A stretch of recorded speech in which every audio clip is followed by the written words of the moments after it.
믿음의 영웅, 믿음의 조상, 믿음의 사람인 아브라함이 175세의 나이로 죽음을 맞이하고 있습니다.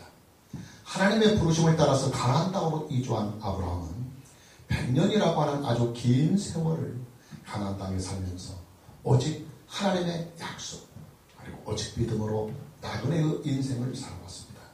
그러나 아브라함에게 주어진 하나님의 소명은 이제 다 마무리가 되었습니다. 하나님은 구속의 사명을 다 바친 아브라함에게는 영원한 안식을 주시고 구속사의 사명을 계승해 나갈 새로운 인물로 아브라함의 아들인 이삭을 선택하십니다. 중요한 사실은 성경이 아브라함의 죽음을 기록을 하면서 그 기록의 관점을, 그 기록의 초점을 어디에 두고 있느냐 하는 것입니다.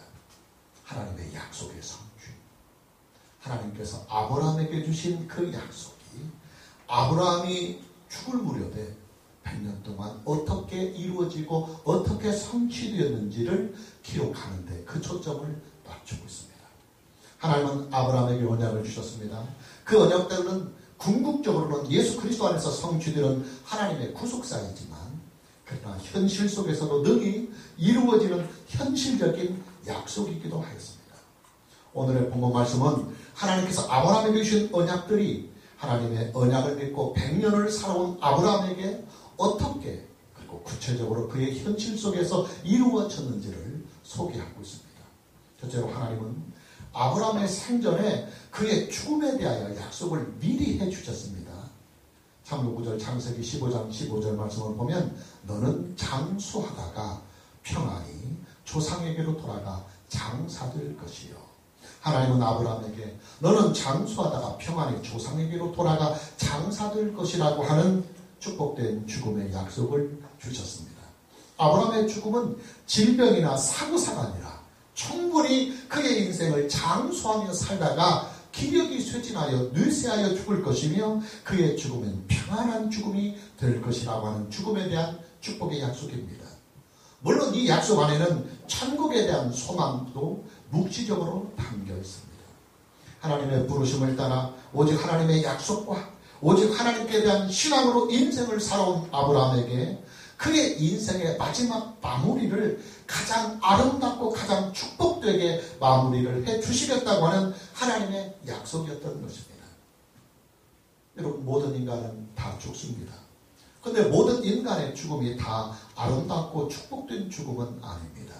어떤 죽음은 치욕스러운 죽음이 있고 어떤 죽음은 두렵고 고통스러운 죽음이 있고 어떤 죽음은 아쉽고 후회스러운 죽음이 있습니다. 죽음 자체가 절망이요 형벌이 되는 죽음도 있습니다. 그러나 어떤 죽음은 죽음 그 자체가 오히려 축복된 죽음이 있습니다. 아름답고 명예로운 죽음이 있고 존경받는 죽음이 있는 것입니다. 자, 그런 축복된 죽음이 누구에게 오느냐? 다시 참고구절 요한계시록 14장 13절 말씀을 함께 봅니다. 내가 들으니 하늘에서 음성이 나서 이르되 기록하라.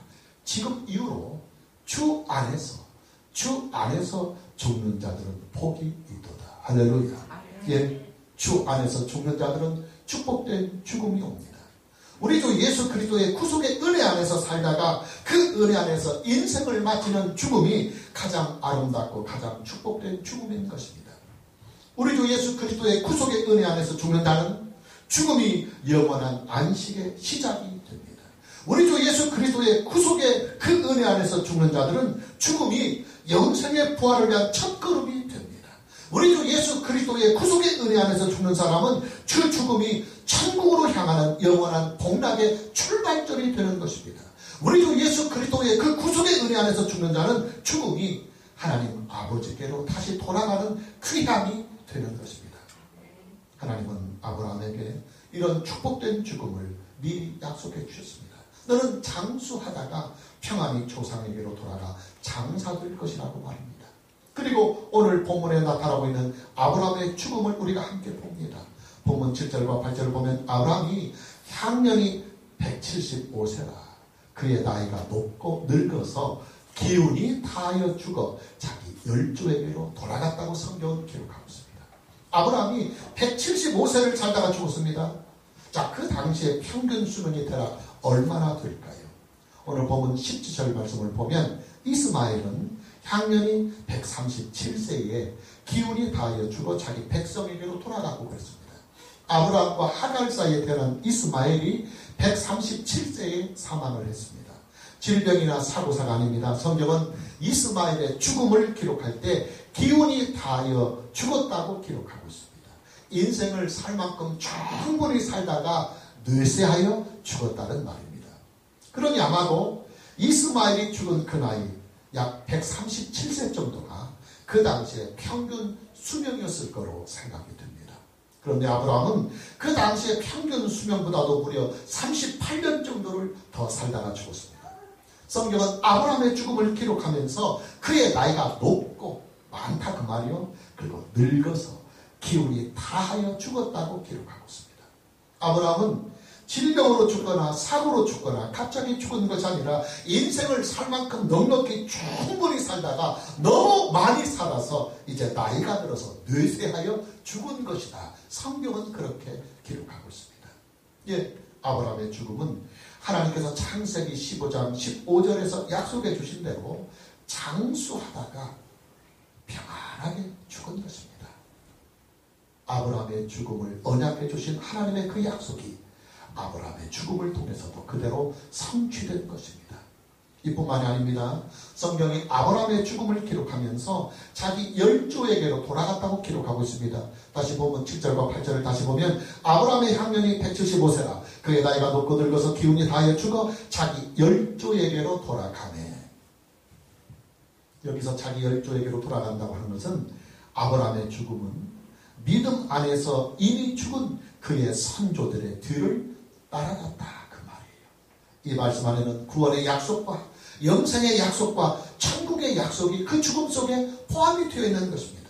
예, 아브라함의 죽음은 영원한 안식을 바라보는 평안한 죽음이요, 아브라함의 죽음은 영생과 천국을 바라보는 평안한 죽음이었던 것입니다. 하나님께서 아브라함에게 창세기 15장 15절의 말씀을 통하여 그의 죽음에 미리 약속을 해주셨던 그 평안한 죽음이 아브라함의 죽음을 표현하는 기록한 오늘의 본문 말씀을 통해서 그대로 성취되고 있는 것입니다. 자, 하나님은 이렇게 아브라함의 죽음에 대한 약속을 신실하게 지켜주셨습니다. 신실하게 이루어 주셨습니다. 하나님의 약속은 반드시 이루어지는 것입니다. 두 번째로 하나님은 아브라함에게 여러 민족의 아버지가 되게 해주시겠다고 하는 약속을 주셨습니다. 다시 참고구절 창세기 17장 4절 말씀을 보면 보라 내 언약이 너와 함께 있으니 너는 여러 민족의 아버지가 될지라. 너는 여러 민족의 아버지가 될지라. 아브라함의 자손들이 여러 나라를 이루고 여러 민족을 이루게 하는 아브라함의 자손들의 번영을 하나님은 아브라함에게 언약으로 약속해 주셨습니다. 자, 그런데 이 약속의 말씀이 어떻게 이루어지는지 오늘 본문을 통해서 우리가 한번 확인해 봅시다. 먼저 1절을 봅니다. 아브라함이 후처를 맞이하였으니 그의 이름은 구두라라 그랬습니다. 사라가 죽은 후에 아브라함은 다시 아내를 맞이합니다. 구두라였습니다.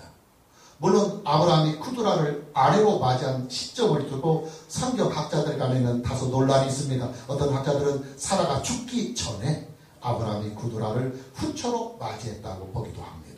그리고 또 다른 학자들은 사라가 죽은 후에 아브라함이 외롭고 적적하니까 다시 구두라를 아내로 맞이했다고 보기도 합니다. 우리는 성경의 전후 문맥을 따라서 사라가 죽은 후에 구두라를 아내로 맞이했다고 우리는 보기로 합니다. 사라의 죽음은 창세기 23장에 기록되어 있고 아브라함이 구두라를 아내로 맞이한 사건은 창세기 25장에 나오기 때문에 전후 문맥과 시간상의 관계를 따져볼 때 사라가 죽은 후에 아브라함이 구두라를 아내로 맞이한 것으로 보는 것이 오히려 더 자연스럽습니다. 그러면 왜 성경이 구두라를 아브라함의 아내라고 기록하지 않고 정식으로 맞이했으니까 사라가 죽은 후에 아내가 없는 상태에서 아내를 맞이했기 때문에 아내라고 기록하지 않고 왜 아브라함의 후처라고 기록하고 있느냐? 예, 번역을 그렇게 했을 뿐입니다. 원래 히브리 원문에는 이슈아라고 하는 단어입니다. 이 이슈아라고 하는 단어는 부인, 아내, 여자 이런 뜻을 가지고 있는 포괄적인 단어입니다. 그런데 왜 번역을 후처라고 번역을 했느냐면 약속의 아들을 낳은 사라와 구별을 하기 위해서 약속의 아들을 낳은 사라와 구별을 하기 위해서 사라에게는 아내라고 번역을 하고 구두라나 하갈을 후처라고 번역을 했을 뿐입니다. 자, 중요한 것은 구두라가 낳은 아들들과 그의 후손들에 대한 성경의 기록입니다. 오늘 보면 1절에서 4절 말씀을 함께 봅니다. 아브라함이 후처를 맞이하였으니 그의 이름은 구두라라. 그가 시므란과 욕산과 무단과 미디안과 이스박과 수아를 낳고 욕산은 스바와 드단을 낳았으며 드단의 자손은 아수르 족속과 루두시 족속과 룸미 족속이며 미디안의 아들은 에바와 에발과 한옥과 아비다와 엘다임이 다 구두라의 자손이었더라. 자, 보면 1절에서 4절 말씀을 보면 아브라함과 구두라 사이에 태어난 아들들의 이름 6명이 기록되어 있고 아브라함과 구두라 사이에 태어난 그 아들들인 손자의 7명의 이름이 기록되어 있고 또 증손자의 이름이 3명이 기록되어 있습니다. 자, 본문에 등장하고 있는 이 사람들은 다 누구냐면 아랍인의 시조들입니다. 오늘날 아랍 민족의 시조들입니다. 지금의 아랍 사람들은 이 사람들로부터 나와서 여러 민족을 이루고 여러 나라를 이루게 되었습니다. 하나님께서 아브라함에게 약속해 주신 대로 하나님은 여러 민족의 아버지가 된 것입니다. 하나님은 아브라함에게 주신 약속들을 이렇게 신실하게 지켜주셨고 그리고 신실하게 이루어 주신 것입니다. 물론 당연히 아브라함의 정통성을 물려받은 이삭의 후손들도 여러 민족을 이루게 됩니다. 자, 이삭의 정통성을 물려받은 아들이 누구냐면 야곱입니다. 야곱은 이스라엘 민족의 조상이 됩니다. 그리고 이삭의 또 다른 아들인 에서는 에돔 족속의 조상이 됩니다. 하나님은 아브라함에게 주신 약속을 이렇게 신실하게 지켜주셨고 신실하게 이루어 주셨습니다. 이뿐만이 아니에요.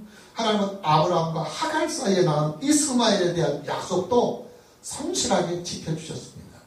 우리가 참고구절 창세기 17장 20절 말씀을 보면 하나님께서 이스마엘에 대한 이런 약속을 주십니다. 이스마엘에 대하여는 내가 네 말을 들었으니 내가 그에게 복을 주어 그를 매우 크게 생육하고 번성하게 할지라. 그가 12두령을 낳으리니 내가 그를 큰 나라가 되게 하려니와. 이스마엘에게 주신 하나님의 약속을 보면 그를 매우 크게 생육하고 번성하게 하여서 그의 후손들이 아랍의 12두령을 이루게 해주겠다 하는 약속을 하나님이 하고 계십니다. 자, 이 약속이 어떻게 이루어지고 있느냐? 오늘 본문 12절에서부터 15절까지의 말씀을 함께 봅니다. 사라의 여종 애굽인 하갈이 아브라함에게 낳은 아들 이스마엘의 족보는 이러하고 이스마엘의 아들들의 이름은 그 이름과 그 세대대로 이와 같으니 이스마엘의 장자는 느바이웃이요 그 다음은 게달과 에프엘과 미삼과 미스마와 두마와 마사와 하닷과 데마와 여둘과 나비스와 게드만이 그랬습니다.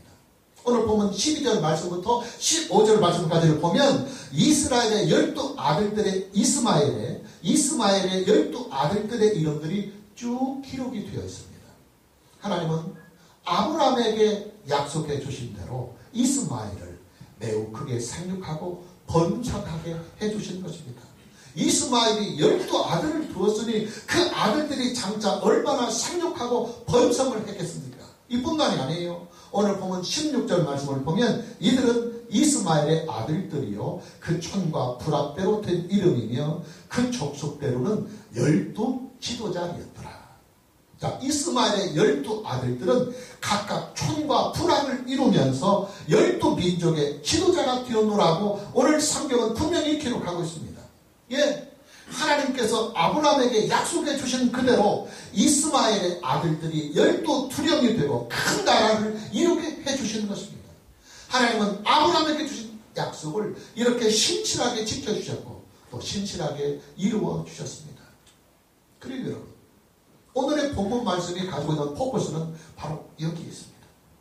아브라함이 생전에 3명의 아내들을 통해서 낳은 아들들과 그 후손들의 이름이 왜 아브라함의 죽음이 기록된 이곳에 등장하고 있느냐 이 말이에요.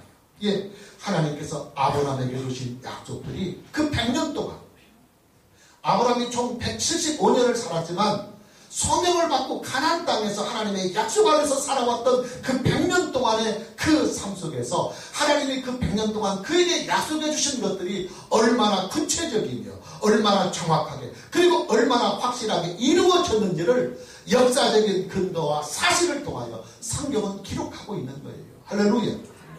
동시에 성경은 오늘을 살고 있는 저와 여러분들에게도 우리 주 예수 그리스도 안에서 하나님께서 성경으로 주신 약속들은 구체적이며 그리고 전혀 빈틈이 없이 확실하게 정확하게 이루어 가신다고 하는 사실을 오늘 우리에게 약속해 주고 계시는 거예요. 할렐루야. 여러분 성경을 믿으십시오. 우리 주 예수 그리스도 안에 있는 하나님의 약속을 믿으십시오. 하나님의 약속은 반드시 이루어집니다.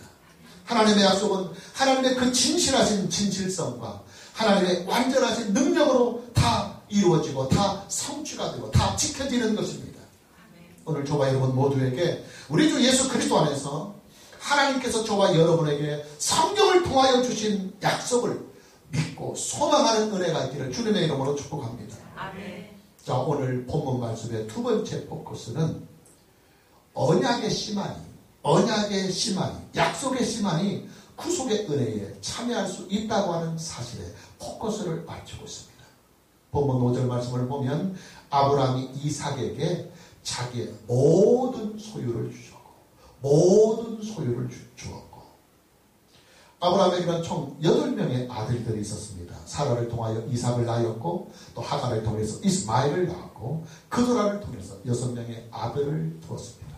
그런데 보십시오 여러분, 아브라함은요 자기가 살아있는 생전의 때에 재산 상속을 이 8명의 아들들에게 다 미리 해버립니다. 그런데 그 재산 상속을 어떻게 하느냐면 첫째, 약속의 신 이삭에게는 자기의 모든 소유를 다 주었습니다. 약속의 신 이삭만이 유일한 자기의 상속자요, 유일한 자기의 후계자요, 유일한 언약의 계승자라고 하는 사실을 분명하게 나타내고 있는 것입니다. 자, 그럼 나머지 7 아들들에게는 어느 정도의 재산을 줬느냐? 본문 6절 말씀을 봅니다. 자기 서자들에게도 7명의 아들들에게도 재산을 주어 자기 생전에 그들로 하여금 자기 아들 이삭을 떠나 동방 곧 동쪽 땅으로 가게 하였더라 그랬습니다.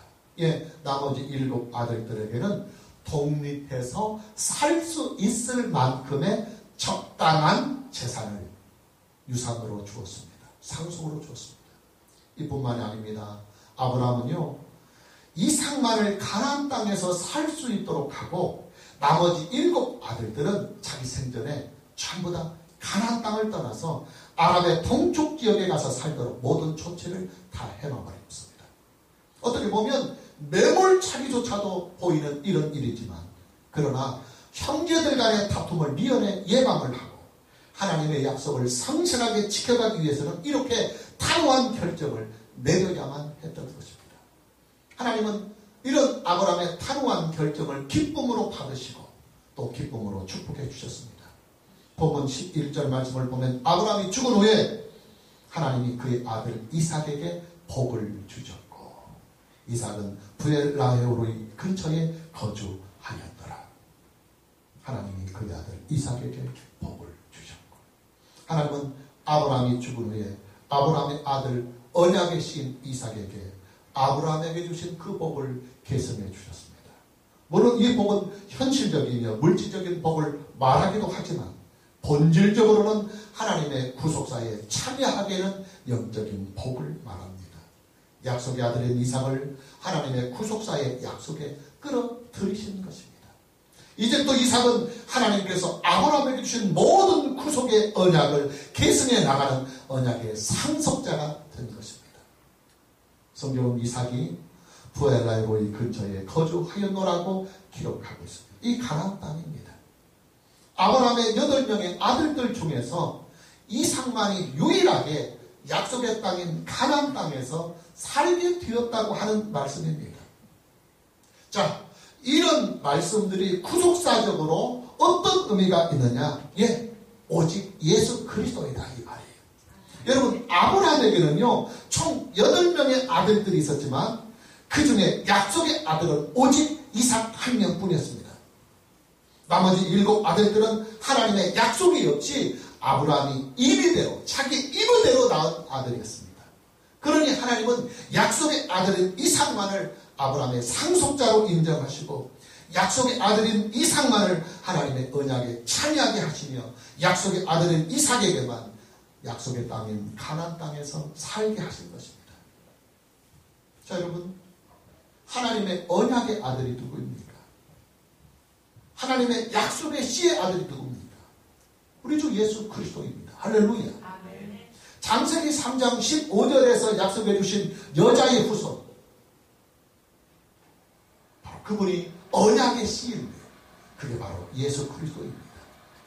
예수 그리스도만이 유일한 언약의 씨요, 예수 그리스도만이 유일한 구속의 씨요, 예수 그리스도만이 유일한 하나님의 아들이시며 예수 그리스도만이 유일한 하나님 나라의 상속자다. 할렐루야. 아멘. 그러니 오직 예수 그리스도에게만 구원의 약속이 있는 것입니다. 오직 예수 그리스도에게만 하나님의 언약이 있는 것입니다. 오직 예수 그리스도에게만 구속의 능력이 있고 구속의 은혜가 있는 거예요. 오직 예수 그리스도에게만 하나님이 우리에게 약속해 주신 하나님 나라에 참여할 수 있는 길이 있는 거예요. 오직 예수 그리스도가 아니면 never 결단코 구원이 없다 이 말이에요. 할렐루야. 오늘 저와 여러분 모두에게 하나님의 은혜 안에서 오직 예수 그리스도를 믿음으로 말미암아 사는 은혜가 있기를 주님의 이름으로 축복합니다. 자, 마무리합니다. 아브라함에게는 총 8명의 아들들이 있었습니다. 그러나 하나님의 구속의 약속과 하나님의 구속의 은혜는 오직 약속의 아들인 이삭에게만 있었습니다. 나머지 아들들은 물질적이며 현실적인 축복으로만 살다가 인생을 마쳤습니다. 여러분, 물질의 축복과 현실의 축복은요, 필요하기는 하지만 그러나 절대적인 것은 아닙니다. 영원한 것은 아닙니다. 사냐 죽느냐 하는 문제는 아닌 것입니다. 우리에게 가장 중요한 축복은 구속의 약속이며 구속의 은혜이며 구속의 축복입니다. 구속의 은혜는 완전한 축복이요, 구속의 은혜는 영원한 축복입니다. 구속의 은혜는 부활의 축복이요, 구속의 은혜는 영생의 복이요, 구속의 은혜는 천국의 축복입니다. 구속의 은혜는 창조자이시며 그리고 유일하신 하나님의 아들이 되는 복이요, 구속의 은혜는 하나님의 아들이 되어서 하나님 나라를 유업으로 받고 하나님의 나라를 상속받는 하나님의 상속자가 되는 축복이 있는 것입니다. 이런 구속의 은혜를 어떻게 누릴 수 있느냐? 오직 예수 그리스도이다 이 말이에요. 할렐루야. 하나님의 구속의 약속인 예수 그리스도를 믿고 예수 그리스도 안에서 하나님 우리 아버지를 성실하게 경외하며 섬기는 자에게 하나님의 구속의 은혜가 임하는 것입니다. 오늘 저와 여러분 모두에게 남은 인생의 여정을 오직 하나님의 은혜로 살고 오직 예수 그리스도를 믿음으로 말미암아 살고 오직 하나님의 은혜와 오직 예수 그리스도의 구속의 은혜를 오직 성경으로 찾고 성경으로 믿으며 살아갈 수 있는 은혜가 있기를 주님의 이름으로 축복합니다. 아멘. 할렐루야. 아멘. 찬양합니다.